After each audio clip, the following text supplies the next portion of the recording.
அன்றைய மன்னா சங்கீதம் 108:12 இக்கட்டில் எங்களுக்கு உதவி செய்யும் மனுஷனுடைய உதவி விருதா. மனுஷனுடைய உதவி விருதா. ஆனால் கடினமான நேரங்களில் நமக்கு அவர் உதவி செய்ய வல்லவர். கர்த்தருடைய உதவியை போல வேறு எந்த நபருடைய உதவியும் நமக்கு இருக்க முடியாது. எல்லா காலங்களிலும் எல்லா சூழ்நிலைகளிலும் அவர் உதவி செய்ய வல்லவராயிருக்கிறார்.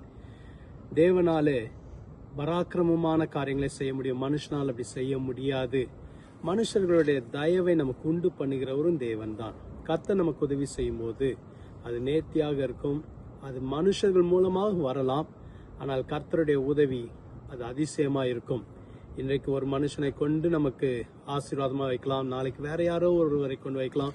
ஆனால் உதவி செய்கிற தேவன் நம்முடைய தேவன். அதனால்தான் அவர் எழுதுகிறார், இக்கட்டில் எங்களுக்கு உதவி செய்யும் மனுஷனுடைய உதவி விருதா.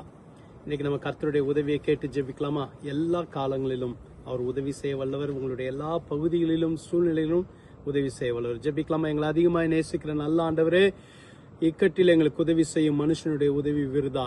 உம்மை போல வேற யாரும் எங்களுக்கு உதவி செய்ய முடியாது. ஆண்டவரே, நீர் எல்லார் கண்களிலும் எங்களுக்கு தயை கிடைக்க பண்ணுங்க. இந்த நாள் ஒரு ஆசீர்வதிக்கப்பட்ட நாளாய், உங்களுடைய வல்லமையை பார்க்கிற நாளாய், உங்களுடைய நன்மைகளை பார்க்கிற நாளாய் இருக்கட்டும். ஆசீர்வதிங்க, வழிநடத்துங்க. இயேசுவின் மூலம் ஜெபிக்கிறோம் பிதாவே, ஆமென். கர்த்தர் உங்களை ஆசீர்வதிப்பாராக. ஆமென்.